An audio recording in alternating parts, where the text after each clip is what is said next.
بسم اللہ الرحمن الرحیم۔ آج ہم آپ کے سامنے ہماری کتاب اردو حصہ پنجی سبق نمبر 24 کمپیوٹر میں آئے ہوئے سوالات کے جوابات کو لے کر حاضر ہوئے ہیں۔ اس سبق کے اندر آئے ہوئے سوالات کے جوابات کو دیکھیے۔ سوال نمبر 1، کمپیوٹر کس کام آتا ہے؟ جواب: کیلکولیٹر حساب کتاب کرنے کے کام آتا ہے۔ اس کی مدد سے دکاندار فوری بل تیار کر لیتا ہے۔ پروگرامنگ کسے کہتے ہیں؟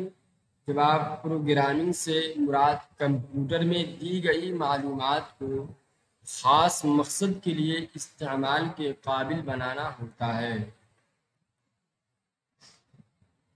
فیڈنگ سے کیا مراد ہے؟ فیڈنگ کا مطلب کمپیوٹر کو معلومات دینا ہے تاکہ وہ ان کو محفوظ کر لے۔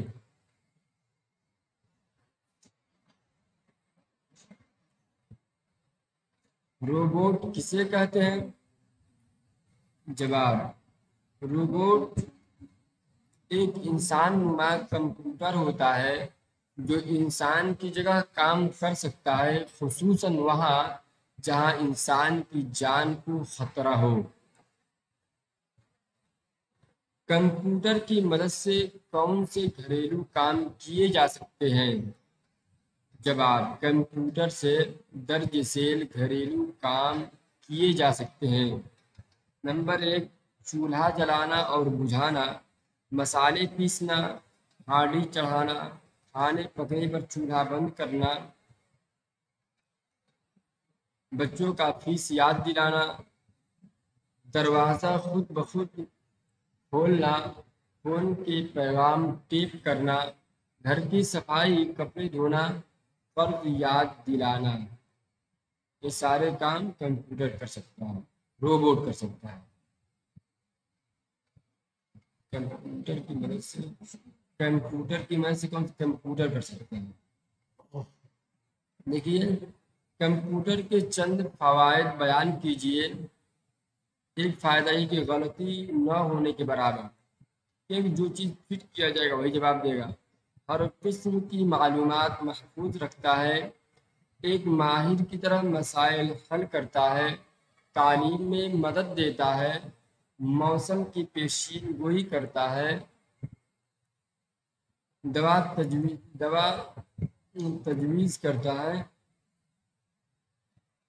تجویز کرتا ہے، عمل جراحی میں مدد دیتا ہے، فضا میں معلومات فراہم کرتا ہے، شطرنج کھیل سکتا ہے، نظم لکھ اور ساز بجا سکتا ہے۔ یہ سارے کام ایک کمپیوٹر کر سکتا ہے۔ درج ذیل الفاظ کو جملوں میں استعمال کیجیے۔ نمبر 1، مقدار، اعلیٰ، محفوظ، فضا، نرخ، صلاحیت۔ دیکھیے، دکاندار نے چیزوں کی مقدار دیکھ کر بل بنایا۔ کیلکولیٹر ایک مفید آلہ ہے، کمپیوٹر میں معلومات محفوظ رہتی ہے۔